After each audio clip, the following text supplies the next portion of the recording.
Hello friends, welcome to our লাইফস্টাইলে তোমাদের সকলকে স্বাগত। আজকে আমরা যাব তারাপীঠ পুজো দিতে, সেহেতু আমরা বেরিয়ে পড়েছি সন্ধ্যে 7:30 নাগাদ। আর যেতে যেতে দেখি যে গণেশ ঠাকুর নিয়ে যাচ্ছে। কালকে যেহেতু গণেশ পুজো, সেহেতু গণেশ ঠাকুর নিয়ে যাওয়ার কারণে মেন রোড থেকে জ্যাম হয়েছিল, সেই জন্য আমাদেরকে কিছুক্ষণ ওয়েট করতে হয়। আর এই যে দেখছো ঢাক টাক বাজিয়ে গণেশ ঠাকুর নিয়ে যাচ্ছে, দেখে তো খুবই ভালো লাগছিল। এই দেখো গণেশ ঠাকুর নিয়ে যাচ্ছে, এই দেখো ঢাকিরা যাচ্ছে। তো তারপর আমরা পৌঁছে গেলাম হাবড়া। আর এখান থেকে হাঁটা পথে আমরা পৌঁছে যাব আমাদের হাবড়া স্টেশন। পৌঁছে গেছি। আর এবার দেখো আমাদের ট্রেন চলে এসছে। আর এই ট্রেনে করে আমরা দীর্ঘ 1 ঘন্টা 20-30 মিনিটের মধ্যে আমরা আমাদের গন্তব্য স্টেশন শিয়ালদা স্টেশন পৌঁছে গেছি। তো এখান থেকে আমরা টিকিট কেটে তারপর আমরা যে ট্রেনে করে আর কি রামপুরহাট স্টেশন যাব, সেই ট্রেনে আমরা উঠে গেছি। এই যে, আর এই ট্রেনটি ছাড়বে রাত 10টা 15 নাগাদ, আর আমরা নামবো রাত 3টে নাগাদ। আর এই দেখো আমরা দীর্ঘ 4-4.5 ঘন্টার পথ অতিক্রম করে রাত 3টে নাগাদ আমরা রামপুরহাট স্টেশনে পৌঁছে গেছি। আর সেখান থেকে আমরা অটো ধরে দীর্ঘ 20 মিনিটের পথ আমরা পৌঁছে যাব তারাপীঠ। তো রাত 3:30 নাগাদ রাতের ভিউ এটা রাত 3:30 মায়ের মন্দিরের লাইন। আমরা তারপর হোটেলে গিয়ে স্নান টান করে পুজোর ফুল টুল কিনে আমরা লাইনে দাঁড়িয়ে পড়ি। এই লাইনটা ছিল মাথা পিছু 300 টাকা। আর এই যে তোমরা যে লাইনটা দেখছো যে পুকুর পাড়ের সাইড থেকে, এই লাইনটা বিনা টাকা লাইন। এই লাইনে দাঁড়ানো মানে পুজো দিতে গেলে কোনো টাকা দিতে হবে না, কিন্তু লাইনটা অনেকটাই বেশি। এরপর আমরা পুজো টুজো দিয়ে হোটেলে গিয়ে খাওয়া দাওয়া করে আমরা একটু ঘুমিয়ে তারপর আমরা আবার গাড়িতে দুপুর 2-2:30 নাগাদ আমরা গাড়ির কাছে চলে আসি। এখানে একটা তোমাদের কথা বলি, আমরা পুজো দিতে গিয়ে মন্দিরের ভিতরে ঢোকার পর আমরা দেখি অন্য লাইন থেকে আরও লোক ঢোকাচ্ছে। কেন ঢোকাচ্ছে সেটা হচ্ছে, ভিতরে গিয়ে দেখি যে মাথা পিছু 500 টাকা 1000 টাকাও নিচ্ছে এরা। যারা মাথা পিছু এই টাকাগুলো দিয়েছে তাদেরকে আগে ঢোকাচ্ছে, আর যারা কোনো টাকা দেয়নি তাদের লাইন দীর্ঘ 1 ঘন্টা 2 ঘন্টা 2.5 ঘন্টা দাঁড় করিয়ে রেখেছে। আর যাদের মাথা পিছু 300 টাকা তাদেরও দাঁড় করিয়ে রেখেছে, তাদেরকেও একটু ঢোকাচ্ছে। কিন্তু যাদের মানে বিনা টাকা নেই তাদেরকে মোটেই ঢোকাচ্ছে না। আর তারপর দীর্ঘ 1 ঘন্টা 20 মিনিট পথ অতিক্রম করে আমরা এই যোগেশ ভৈরবী মায়ের মন্দিরে আমরা চলে এসেছি। আর এই দেখো বাইরের ভিউটা এই মন্দিরের।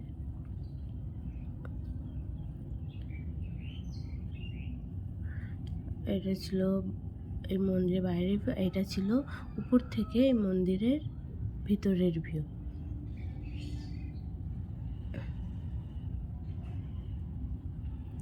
এটা ছিল মন্দিরের ভেতরের। মা খুবই জাগ্রত এই মায়ের মন্দির। তারপর তোমাদের বলি যে পুজো দেব, কিন্তু পুজো দেব তারা মায়ের, সেখানে টাকা দিয়ে ঢুকতে হবে। যারা টাকা দেবে না তাদের পুজো দেওয়ার কোনো নিশ্চিত সময় নেই, তাদেরকে লাইনের পর লাইন দাঁড় করিয়ে রেখেছে। সময়ের পর সময় কোনো মানে চিন্তা নেই ওদের যে এরাও পুজো দিতে এসছে, টাকাটা কি আগে। এই জিনিসটা ওখানে গিয়ে ভীষণই খারাপ লেগেছে। আর এই যে তারপর দেখো আমরা দীর্ঘ 40 মিনিট কি 1 ঘন্টা পথ অতিক্রম করে আটলা গ্রামে সাধক বামাখ্যাপার বাড়িতে, আমার সাধক বামাখ্যাপার জন্মস্থান, সেখানে চলে এসেছি। এখান থেকে আমরা আবার বেরিয়ে পড়েছি।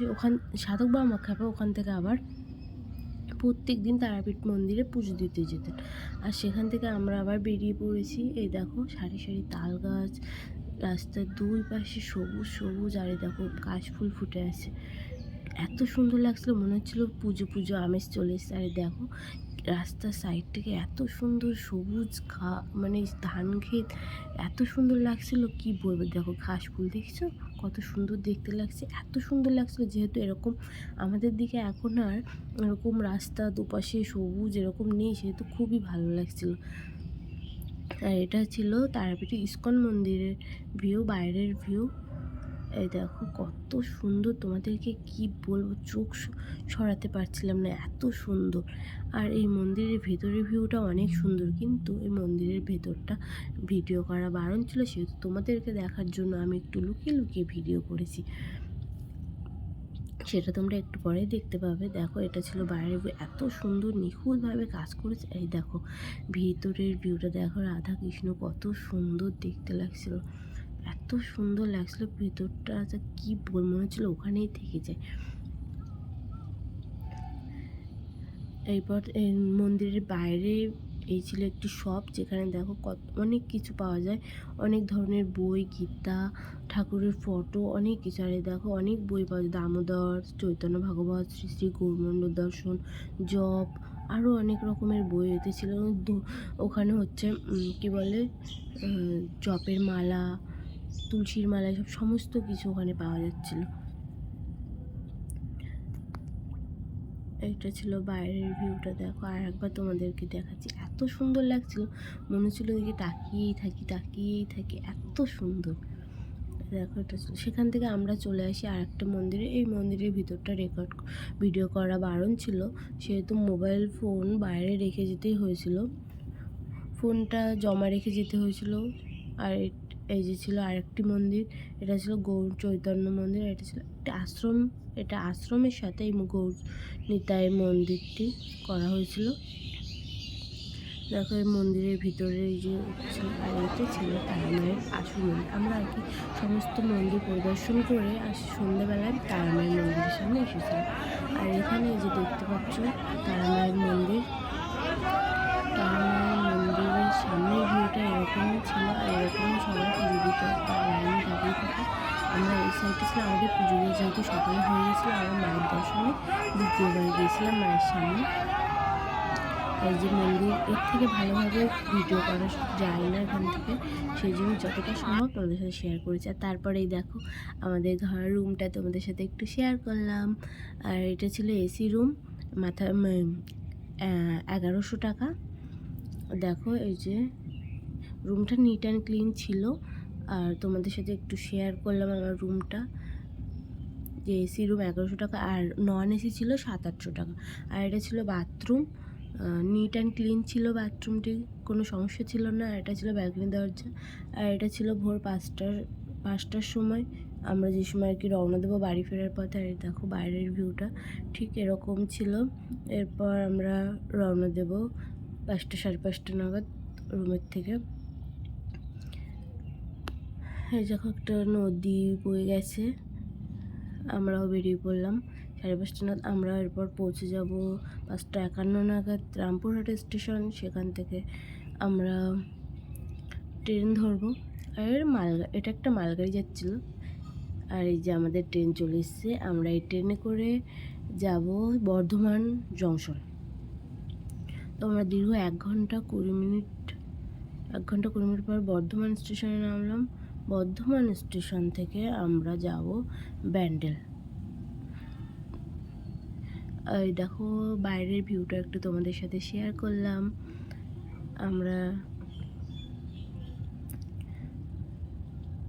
চলে আসলাম ব্যান্ডেল থেকে আমরা আবার ট্রেনে উঠেছি, বর্ধমান থেকে নেমে ব্যান্ডেল উঠলাম। ব্যান্ডেল থেকে আবার আমরা ব্যান্ডেলের জার্নিটা ছিল আমাদের 1 ঘন্টা 10-15 মিনিট।